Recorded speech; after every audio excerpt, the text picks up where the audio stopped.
اعوذ باللہ من الشیطان الرجیم بسم اللہ الرحمن الرحیم۔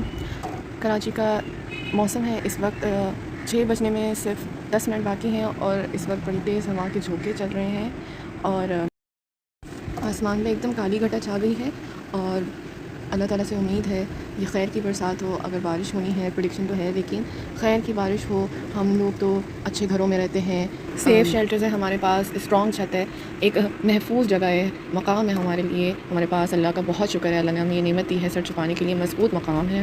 لیکن بہت سے ایسے لوگ ہیں جو بیچارے اس نعمت سے محروم ہیں۔ ان بیچاروں کے گھر اتنی سی ہلکی بارش بھی برداشت نہیں کر پاتے کہ وہ بہہ جاتے ہیں، رسنے لگتے ہیں، گھروں میں پانی بھر جاتا ہے، گٹر ابل کے جو آتے ہیں ان کے گھروں کے اندر تک پہنچ جاتا ہے۔ تو جب بھی آپ ایسے موسم کو دیکھیں، کالے بادلوں کو کالی گھٹا چھاتے ہوئے دیکھیں، تو آپ نے سب سے پہلے دعا کرنی ہے اللہ تعالیٰ سے کہ اللہ یہ رحم کی بارش ہو، یہ موسم رحم کا ہو سب کے لیے، ہمارے لیے بھی۔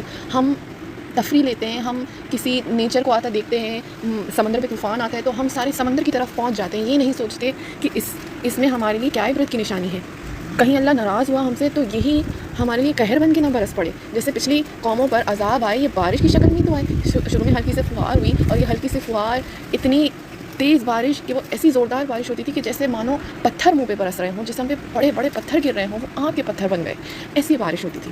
تو اللہ تعالیٰ ہمیں ایسی آزمائش میں نہ ڈالے، ہمارے اپنوں کو حفاظت میں رکھے۔ اللہ تعالیٰ سے دعا ہے ہم سب گھر میں اپنے رب سے رجوع کریں، اپنے دل کا رشتہ اپنے رب سے مضبوط بنائیں تاکہ ہم شیطان کی ہر وار سے بھی محفوظ رہیں اور اللہ تعالیٰ ہمیں عزت کی موت نوازے۔ دیکھیں عزت کی موت نوازے، یہ بہت بڑی نعمت ہے۔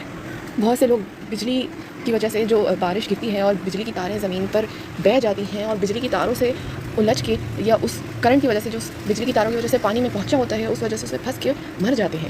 تو نہ جانے کتنے لوگوں کے سامنے ان کے جسم کا تماشا بنتا ہے، اگر عورت ہوتی ہے تو کتنے نامحرم اس کو ہاتھ لگاتے ہیں، اس کی باڈی کو اٹھاتے ہیں۔ تو یہ کتنا اذیت دہ ہے ایک ایسی عورت جو اب اپنی حفاظت نہیں کر سکتی، ایسا مرد جو اپنے آپ کی حفاظت خود نہیں کر سکتا کہ کون مجھے چھوئے کون نہیں چھوئے، اور وہ کس حالت میں اس وقت فوت ہوتی ہے، کپڑے اس کے کس طرح ہوتے ہیں، اس کا جسم جھلک رہا ہوتا ہے۔ تو ہم ایسی موت سے پناہ مانگیں، اللہ تعالیٰ ہم سب کو ہدایت دے اور ہم سب کے ساتھ آپ کے سوال معاملہ رکھے۔ السلام علیکم ورحمۃ اللہ۔